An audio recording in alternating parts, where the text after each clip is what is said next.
All right. It's December 5th, just a day before 323.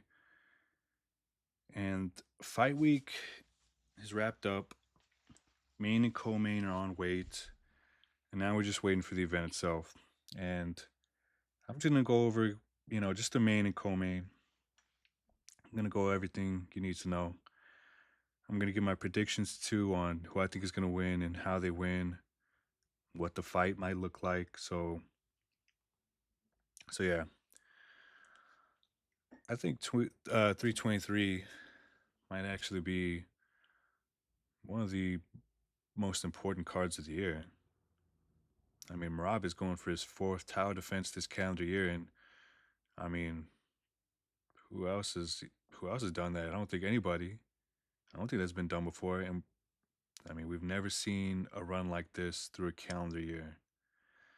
I mean, the only other person I can really think of is maybe Pereira back in 2024. His was pretty impressive. I think he just had like three defenses in pretty short span of time. So like that's the only other one I can think of as of recent that was just, I mean, I guess comparable, but fourth tower defense in a calendar year, I don't know who else is going to be able to do that. I can only assume Marab is capable. But anyways, I mean, yeah, one of the greatest title runs you've seen. I mean, even if he loses tomorrow night, I mean, you have to just put that up there with the greatest title runs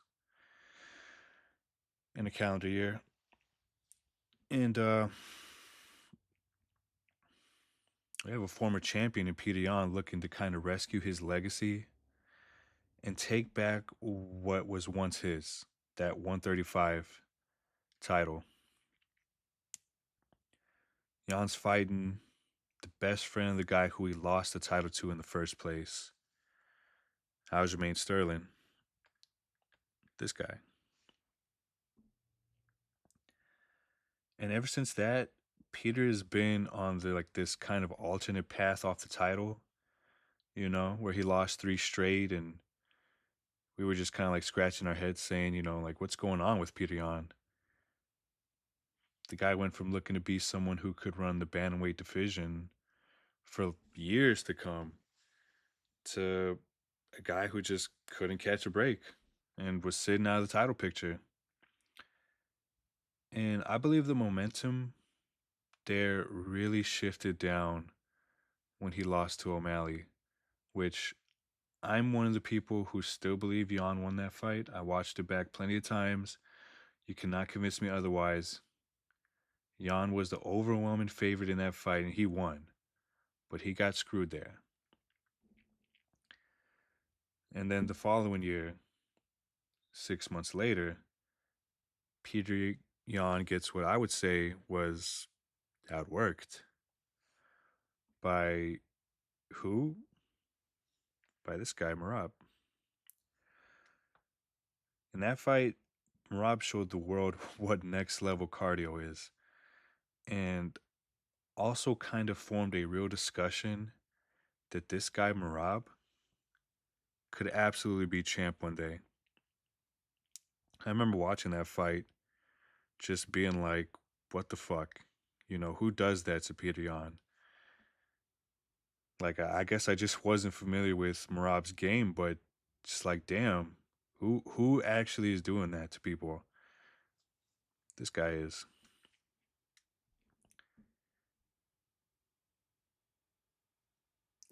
And if he's doing that to Peter Yan, who at this point was still one of the best bantamweights around, Peter Yan just couldn't get a couple decisions to go his way, then who is going to stop Marab? Well, Aljamain, his teammate, I mean, they refused to fight each other, of course, but from that point on, when Aljo moved up, and, of course, because O'Malley won the title off of him, and Marab took the title off of him, I mean, Marab just took off. I mean, he added a Mount Rushmore of bantamweight killers to his resume. And Peter Yan was left having to play catch up from there, which, I mean, he absolutely did catch up. I mean, He won 3 straight unanimous decisions. No flukes there, but none of those 3 are anything like Merab. And I guess you could say nobody's like Merab, but here he is now getting another crack of the title against him. You know, the same Merab that embarrassed him the first time, around 50-45, I think was all 3 cards. I'm pretty sure it was. I mean, that shit was one-sided. And well, I mean, now actually, it's almost 3 years later, and Merab looks like an even better fighter. And you really can't say that about Jan either. I don't think Jan is bringing anything new in terms of being a bigger threat. So Merab's striking is better, but I mean, really, how much better is it? I mean, when you're fighting a guy like Jan, who is still one of the best boxers in the UFC, I don't think as much as people might make it out to be. I think he's really just starting to get more comfortable with letting his hands go. So, really, how is this fight going to be any different than the first time? I mean, if Jan can't catch Merab and hurt him, I mean, how is it going to be any different than the first fight? Merab probably knows Jan can't do anything to stop him from doing the same thing again. And look, Merab is on the verge of becoming one of the greatest champions ever. I mean, a champion that you could start a conversation with when talking about great champions. And Peter Yan is just getting back to the point where he can start building his legacy back up where he left off 5 years ago when he won the title off of Jose Aldo and then lost to Aljamain, who, by the way, was his last finish, Jose Aldo. Ever since then, Jan has gone without a finish all this time. And I don't think a decision is going to cut it with Merab. I don't think that's going to get it done. I think Jan has to start faster than what he's used to with Merab. But that's because Merab's just not going to let him download any information like Jan likes to do early in the fight and build off of. I think Merab is just going to stick to pushing the pace like the first fight. And again, even though his striking has, quote, gotten better, it's not by much. Not to exchange with Jan like that, no. Merab will still have to strike, but only to create those entries for the takedown through feints and overhands. And I mean, if Jan wants to win, he needs to be ready for those takedowns and hurt Merab in the clinch. Jan has solid takedown defense, but only when he has good reads. The first fight, Jan couldn't get clean separation. I mean, he just couldn't get enough reads to build his, like that usual like read, then adjust, then punish rhythm that, he gets going. And I expect Merab to push him to the fence like the first fight. But in order for Jan to make this fight different from the first, I believe he just has to let his hands and kicks go. Just let him go. Don't respect the takedown so much. Don't start thinking about the takedown so much where you just have to respect it so much. Like, just use lateral movement and pivots to stay off the fence. Don't just ride straight back with that damn long guard and hope you can pivot off the cage last minute, because Merab is going to continue to chain wrestle for that takedown. With Merab, it's not even about controlling the takedowns. The attempts themselves are a weapon. You get tired from defending the takedown so much, and it seems to do nothing to Merab's cardio either. I mean, we know he has unreal cardio. So when you gas out from defending so much, it's not because you're in worse condition. It's because you're doing something you don't want to do, something that you're not trained into condition. And if that's the case, it's only a matter of time before he has you on the ground defending. Merab can play that game all night with just shooting takedowns. I mean, sure, you could defend a lot of them, but if you shoot enough times, there's a few that will get through. Fight one, prime example of that. So Jan needs to throw uppercuts and knees on Merab's entries. Somewhere in all those scrambles, you gotta land something. Don't forget about the front kicks to the body. Get Marab putting his hands up and throw the teep to the body if you're in that range. We saw O'Malley have success with that last minute in their first matchup. And, that's when he had like a shift in momentum there, but it was just literally like last minute. He didn't have enough time to capitalize on it. So, of course, O'Malley is longer than Jan, but Marab has to know Jan could be looking to use that. I think Jan should just kick those legs and body early on before Marab tries to start grinding out his wrestling, you know? So, but I mean, on the other side of this matchup, Marab is going to use his low kicks and jabs, mainly as setups, not extended exchanges. He's going to look to fake level changes to freeze Jan. And then whenever Jan plans to punch or kick, he's going to enter there.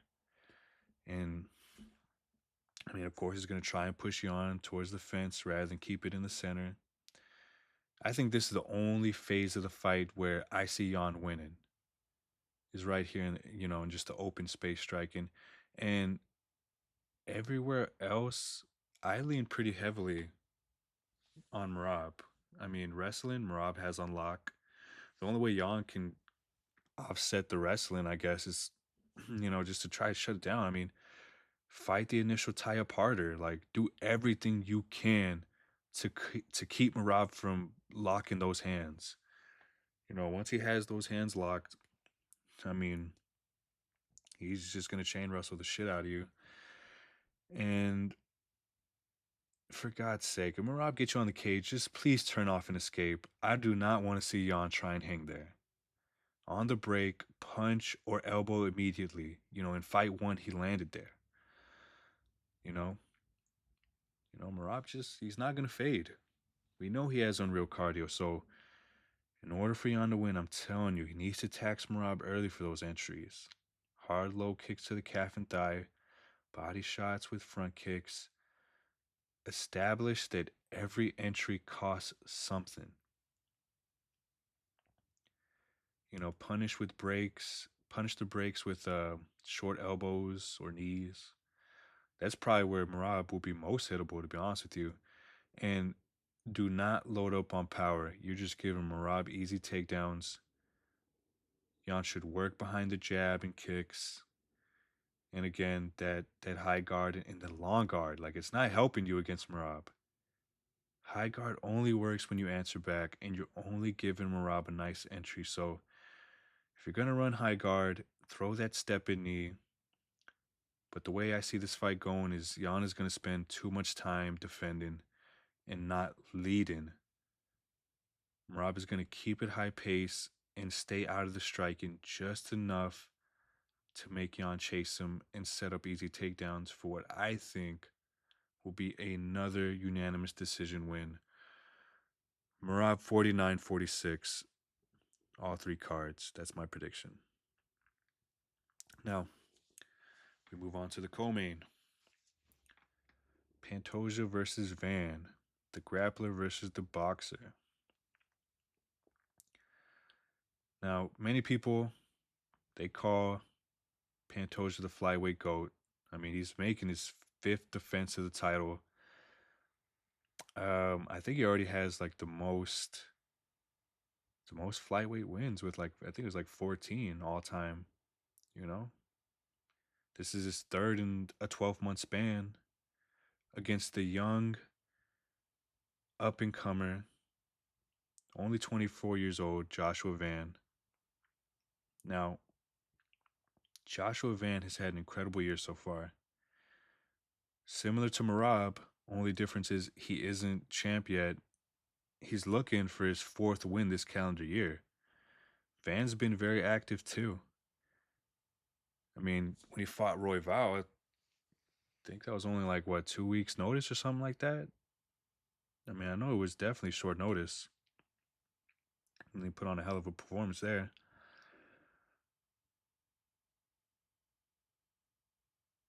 And Van has a ton of momentum because of that fight. I mean, that was fight of the year contender with Brandon Royval back at 317.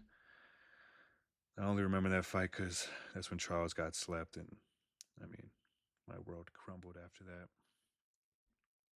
Anyways, that's where Pantoja also made his last title defense, and thereafter he faced off with Van in the octagon, and now they meet 6 months later at 323, set for this historical matchup. Pantoja again looking for his fifth title defense and to just also shut down anyone who wants to argue DJ is still the flyweight GOAT. And then Van is looking to become second youngest champ ever, just shy of John Jones, who did it at 23, and simultaneously become the first ever Burmese UFC champion. So with the whole country of Myanmar behind him and a flyweight dream killer, Pantoja, in front of him, I mean, that's a whole lot of pressure for a young 24-year-old who just a year ago was unranked and nowhere near the title. Now he's looking to be the one to help transition the UFC into this new era with this Paramount deal taking effect at the beginning of next year and the ESPN deal coming to an end. I'm excited for this one. I mean, more than the main event, actually. I think this one should have been the main event, to be honest with you. I think we might get another fight of the year contender. I hope so, because Josh Van will be getting paid big time if he can have back-to-back fight of the year fights. So I'm going Joshua Van for the upset. Being a Houston native, I do not give a fuck what my brain says. I'm going all hard on this one. But I mean, I think Pantoja is a bad matchup for anyone. I mean, his pressure's incredible. He creates chaos. That's what he's so good at. That's his style. You know, his nickname's the Cannibal. That's a perfect word to describe his style. He's looking to eat you, right? Like, that's just his style. When I watch Pantoja fight, he's not backing up for anyone. He doesn't fight outside of his style. And that's what it requires. He marches forward with big hooks and kicks, looking to create disarray in his opponents to then jump into the grappling. So his best weapons are those wild but powerful hooks. His back takes and scrambles. I mean, he's one of the best at creating those opportunities for backpacks. While he may not be a clean kickboxer, he wins by making fights messy and dragging people into scrambles. He thrives when opponents get mentally rattled. And Josh Van, on the other hand, I mean, he's a composed boxer, puncher type of fighter who has all around skills. I mean, don't get Josh Van wrong by assuming he's only a boxer. He just hasn't been doing this as long as Pantoja. You know, he has tight, efficient combinations, jab, cross hook, jab, cross to the body. And he has good shot selections on counters too. He does not waste too many counters. And he just has this natural, calm, under fire fight style. He just does not panic when he gets hit. And right now, he's more striking led than grappling, but defensive grappling is improving. I mean, he's already good there too, just not on the level, not on that level with Pantoja. And that's kind of why my brain is like, Pantoja's going to make quick work of him because Van doesn't have that grappling experience like Pantoja. I mean, I saw something this week that said like Pantoja made his pro debut when Van was like 5 or something, and I'm just like, damn. I mean, that cannot be ignored. That cannot be ignored. The gap between the grappling is it's way bigger than anything else. I mean, styles make fights, right? But experience helps you adapt to any style. I think key phases of this fight are going to be the long and mid-range striking, as well as pocket exchanges and clinches. Also, the cage wrestling. Now, these all tend to be key phases for any fight, but Pantoja loves to trade. He'll eat one just to land one. And that's usually how he gets in those back take situations by risking big just to get closer to you. But Van, he wants to live in the striking. The problem here is he fights tall, and that's Pantoja's cue to start mixing takedown attempts and clinch entries. But on the other hand, Pantoja is also very hittable. When he crashes in forward, he can be a bit square there. So if Van can stay out of range, fighting on the half step, he can time one of those big looping hooks that Pantoja throws. He just has to be calm.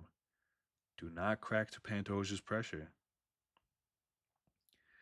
And why I said this could be fight of the year contender is the potential pocket exchanges here. This is where Pantoja can either hurt Van and get to the back, or Van keeps his shots tight and short, and Pantoja pay for coming in, as well as minimize the risk of giving Pantoja the opportunity to clash and grapple. I'm worried about Van in the clinch. This is Pantoja's world, and honestly, Van has not shown me enough to convince me he has a solid chance against Pantoja here once in the clinch. I'm scared for Josh. I know I'm not making a convincing case for him, but I mean, you're just fighting Pantoja that's at the top of his game. I mean, he's never looked better. But Pantoja is also shown to fade early. And we don't know much about Van past 3 rounds. I mean, nothing at this level. And he's a younger engine and proved ready for war against Royval. He just did it with no scrambles, though. He just did it with no scrambles.